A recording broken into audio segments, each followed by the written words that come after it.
Coming up, Transportation Secretary Pete Buttigieg came to Arizona today. His plans for the state following the signing of the infrastructure law. And after, an update on the Build Back Better Act and the steps they need to take moving forward. And later on, break it down the impact the Native American code talkers had on World War I and II. Cronkite News starts now. Good evening and welcome to Cronkite News on Arizona PBS. I'm Lauren Quinlan. And I'm CAROLEINA HASSETT. Thank you for joining us. The jury announced today their verdict for Kyle Rittenhouse, not guilty on all charges. The jury's verdict comes after nearly 4 days and over 24 hours of deliberations this week. The 18-year-old faced 5 felony charges for killing 2 people and injuring 1 other in Wisconsin last year during unrest in Kenosha. The charges included homicide, attempted homicide, and recklessly endangering safety for killing 2 men and wounding a 3rd with an AR-style semi-automatic rifle. The defense argued he shot the 3 in self-defense. Light rail tracks are getting longer, with the Northwest Extension Phase 2 adding 1.6 miles to the railway. Secretary of Transportation Pete Buttigieg visited sites around the valley today, looking at how Biden's infrastructure bill will impact Arizona. Cronkite News reporter Ryan Tismaneski explains the coming changes. Welcomed by Senator Mark Kelly, Mayor Kate Gallego, and other Arizona leaders, Secretary of Transportation Pete Buttigieg says that changes are coming to Arizona's infrastructure. Arizona alone can expect at a minimum to get $5 million for improving roadways, $884 million for public transportation, over $75 million for electric vehicle chargers, almost $350 million for airport improvements. A portion of that $884 million for public transportation will go to the Northwest Extension Phase 2. Planned for completion in 2024, the extension will add 1.6 miles to the light rail from 19th Avenue in Dunlap to the site of the former Metro Center Mall. There's a debate in Phoenix as whether the west side starts at I-17 or Central, but it's official today. Light rail's going to the west side. In addition to the light rail, the infrastructure bill plans to bring more benefits for Arizonans. This bill will provide hundreds of millions of dollars to protect Arizona's water supply, expand broadband, and reduce the cost that families pay to keep their homes cool. In Phoenix, Ryan Tismaneski, Cronkite News. After visiting the mall, Buttigieg visited Sky Harbor and Mesa Community College to discuss supply chain and improvements coming to the airport. The infrastructure bill was not the only recent win for the Biden administration. The House this morning passed its $1.9 trillion social spending package, known as the Build Back Better Act. Cronkite News reporter Kimberly Silverio Bautista reports from our Washington bureau. The Build Back Better bill is passed. The Build Back Better plan is the largest single spending bill approved by Congress. It will fund everything from child care to Medicare for the next 10 years. This bill is monumental. It's historic, it's transformative, it's bigger than anything we've ever done. And Arizona Congressman Tom O'Halloran thinks it will be money well spent. Well, I'm very happy with the vote. We've gotten a lot accomplished for children across this country, for our senior citizens, whether it's in prescription health care or in home care for them. Republicans attacked the cost of the bill, which they said will bankrupt the country. House Minority Leader Kevin McCarthy made that point during a historic 8-hour speech that lasted until 5 this morning. What we have before us isn't a social spending bill. It's a pathway to socialism. Every House Republican and 1 Democrat voted against the bill. O'Halloran was one of the 220 Democrats who voted for it. He said it will make badly needed services like universal pre-kindergarten affordable for working families. All of our competitors in the world are doing pre-K. We have been lagging in that, partially because of the cost. Families will save a tremendous amount of money just by being able to do this. The bill still needs to be approved by the Senate. Pelosi said the House will work with senators to iron out any differences. And O'Halloran is hopeful that it will go through. I think that a lot of this has been pre-conferenced. We have had a tremendous amount of input from the Senate and back to them. In Washington, Kimberly Silverio Bautista, Cronkite News. One of those Senate negotiators will be Arizona Senator Kyrsten Sinema. She's one of 2 Democrats, along with West Virginia Senator Joe Manchin, who have been pushing back against the overall cost of the bill and already won concessions from the White House. The FDA announced today that all fully vaccinated adults can now get a COVID-19 booster shot. Previously, only those at a high risk of getting the disease and adults 65 years or older were eligible. The FDA decided to expand the emergency use authorization after a phase 3 trial showed boosters are safe and 95% effective against COVID symptoms. The Centers for Disease Control and Prevention will meet today to discuss signing off on the FDA's recommendation. Thanksgiving is just around the corner, and some organizations, as they do every year, are preparing to help people in need. Cronkite News reporter Spencer Chiak explains why this year a popular food bank has a different approach. This group of students and young baseball players spend hours preparing food boxes at St. Mary's Food Bank. They want to help people in need. Venezuelan Martin Salazar is part of this group.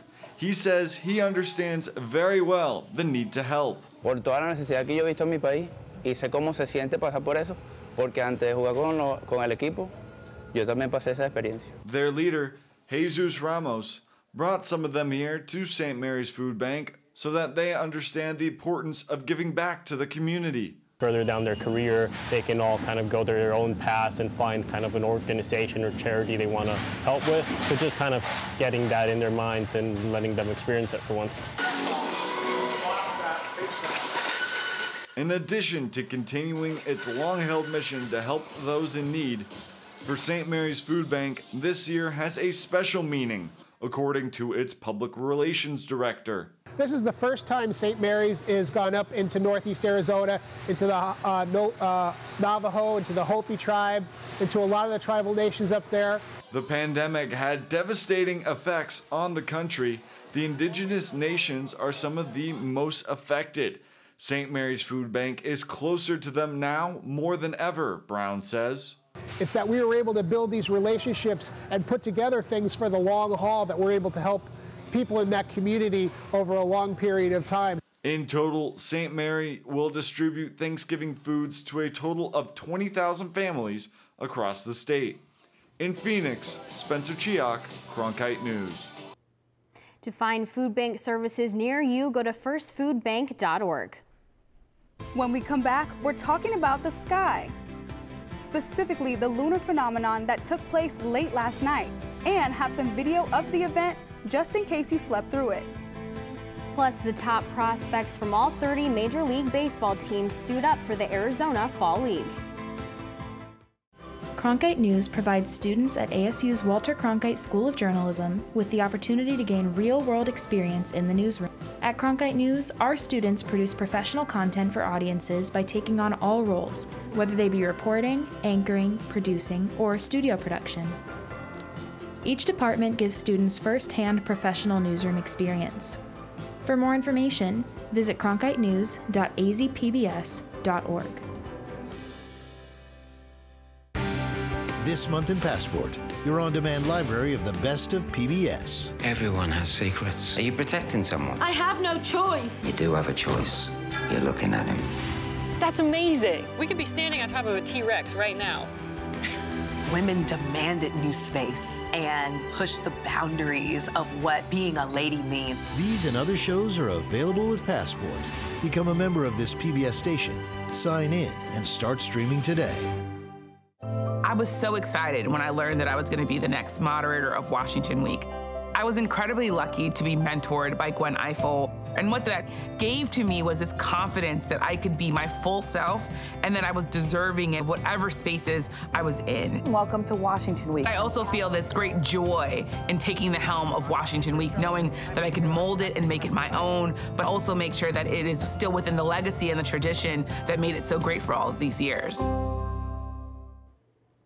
If you looked up at the sky late last night, you might have noticed that something was a little different than usual. It was a beaver moon lunar eclipse. This partial eclipse was the longest of its kind in 580 years. It was viewable in the night sky for more than 6 hours. 97% of the moon was covered by Earth, creating a red hue with a sliver of its normal color still showing.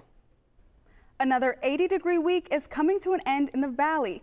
But what's the weather going to look like over the holiday weekend? Evan Liss is in the Weather Center to tell you what to expect. The 80s will be sticking around for a little bit longer, and so will the mid to high level clouds that have been moseying around our region for the last couple days. We have a strong cold front arriving Wednesday, which will usher in a wonderful cool down, the lowest temperatures of the season so far and the longest lasting lower temperatures as well with that cold front. Looking at the big picture, we have this cutoff low that's going to be sitting off our coast during the weekend. It's cut off from the jet stream, meaning it won't be moving very fast or with any sort of direction. But on Tuesday, it will finally move into our region. That's going to push up the rain chances, shower chances in particular for the high terrain, but nowhere else really in the state, and of course increased cloudiness as well. Then we fall under the influence of this much stronger low pressure system coming in from the north. It's got a lot of cold air wrapping around it, and it's going to increase our shower chances for the high terrain and also some lower deserts as well. But in Phoenix, probably the biggest effect from it will be the cold air. That's why it's called a cold front. And you'll see a marked difference in those temperatures. But with the cold front, we'll also get those mid to high level clouds, those pesky ones that have just been floating around our skies recently, out of the area. Looking a week in advance, it's still far out, but Thanksgiving right now, it's the day after that cold front arrives. So we're looking for it to be sunny, no clouds, and a low 70s. 73 degrees is what the models are showing at this point. On our 8-day forecast, we can see increased cloudiness going into early next week when we have those two low pressure systems that are going to start to influence our area before a cold front arrives on Wednesday, pushing down our temperatures into the low 70s. Winter is kind of on its way. I've been Melissa in the Cronkite News Weather Center. I'm Sean DePaz. Coming up after the break, I'll have your Cronkite Sports Report. See how after a year-long hiatus, the Arizona Fall League returns to showcase the future of baseball. Cronkite News is more than your local news station. Through our innovative ideas, we create new ways to connect with our viewers and have their stories be heard. Our cutting-edge technology allows us to take a deeper dive into seeking the truth and delivering new perspectives.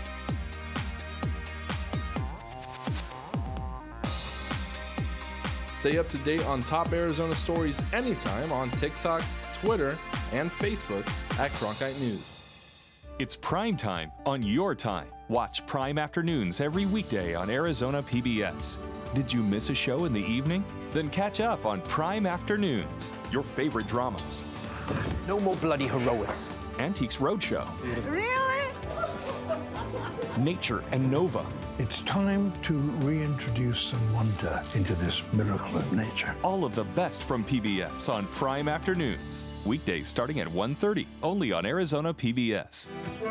Every day I wake up, my first thought is, how can I serve this community? The biggest hurdle was not taking PTSD personally. Would you welcome, please, the amazing. Everybody that watches this, they say that I am the greatest that they've ever seen.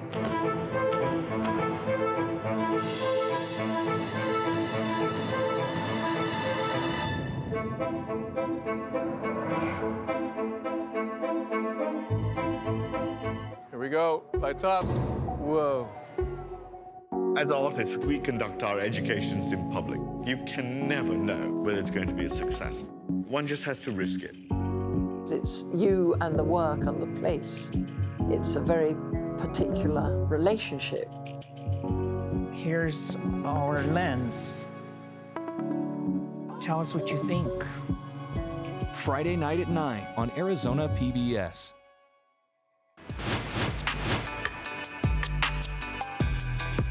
Welcome back. I'm Sean DePaz, and here is your Cronkite Sports Report. In a repeat of Wednesday night, the Suns put their win streak on the line against the Mavericks at home. Tonight, they go for 11 in a row.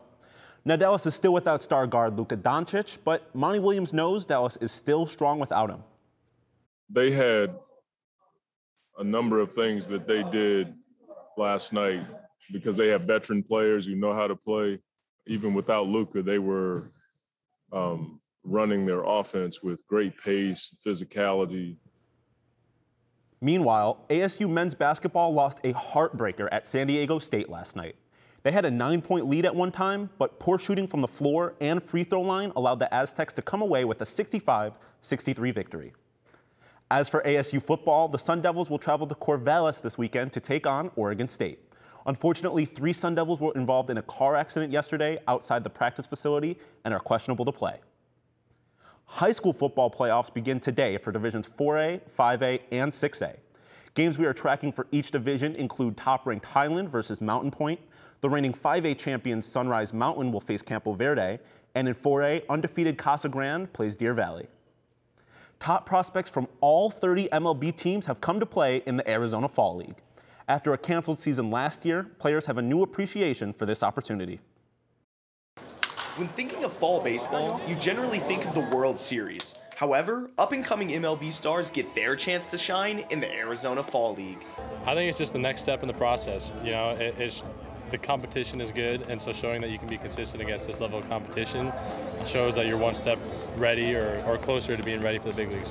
One big difference in Fall League baseball is that your rivals are now your teammates. Each team consists of players from 5 different organizations.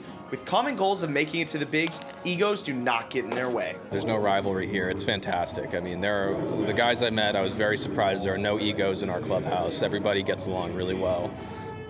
We're all just kind of, you know, brothers in arms kind of here. We're all marching towards the same goal. We realize we might be teammates, you know, one day, and if we compete against each other, so be it. It may seem like baseball in Arizona never ends, but for these players in the Fall League, they say they'll never take playing the game they love for granted. We're grateful to be back, that's for sure. I think every guy in the locker room can say that. Even though this year for a lot of us has been long with a ton of games played, we've enjoyed every moment of this. It has been over a month since the Fall League started, and each team has played nearly 30 games. But the players wouldn't want it any other way. Well, this is what we love to do. You know, I wouldn't rather be anywhere in the world right now than playing baseball here in the Fall League. The future of baseball plays in the Arizona Fall League, and pretty soon, some of these guys could be playing in a big league park near you. In Scottsdale, Cam Dyer, Cronkite News. The Fall League will wrap up with the championship on Saturday. And that does it for today's Cronkite Sports Report. Back to you, Carolina and Lauren. That's it for Cronkite News tonight. Thanks for joining us. For top Arizona stories anytime, go to cronkitenews.azpbs.org. Next on Break It Down, we discuss the unsung World War I and II heroes, the Native American Code Talkers.